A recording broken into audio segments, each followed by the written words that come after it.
بسم اللہ الرحمن الرحیم۔ کیا حضور علیہ السلام پر جادو ہوا تھا؟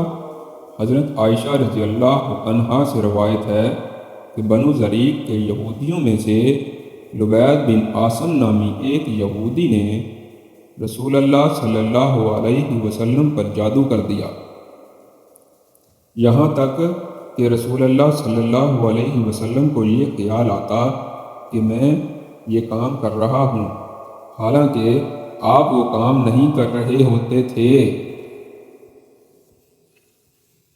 حتیٰ کہ ایک دن یا ایک رات کو رسول اللہ صلی اللہ علیہ وسلم نے دعا کی، پھر دوبارہ دعا کی، پھر تیسری بار دعا کی، پھر فرمایا، اے عائشہ، کیا تمہیں معلوم نہیں کہ جو کچھ میں نے اللہ تعالیٰ سے پوچھا تھا وہ اللہ تعالیٰ نے مجھے بتلا دیا۔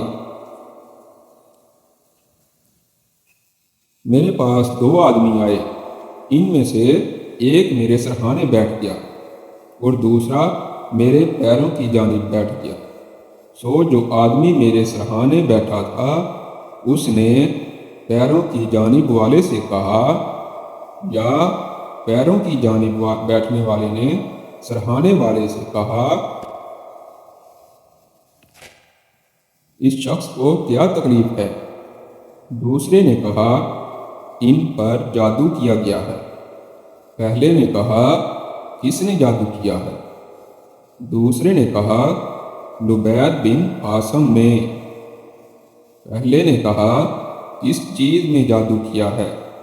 دوسرے نے کہا، کنگھی میں، اور کنگھی سے جھڑنے والے بالوں میں، اور کہا، تر کھجور کے خوشہ کے غلاف میں۔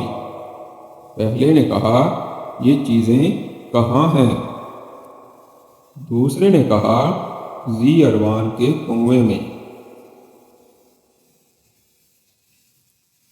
حضرت عائشہ رضی اللہ عنہا نے کہا، پھر رسول اللہ صلی اللہ علیہ وسلم اپنے چند اصحاب کے ساتھ اس کنویں پر گئے۔ پھر آپ صلی اللہ علیہ وسلم نے فرمایا، اے عائشہ، اللہ کی قسم، اس کنویں کا پانی مہندی کے پانی کی طرح تھا،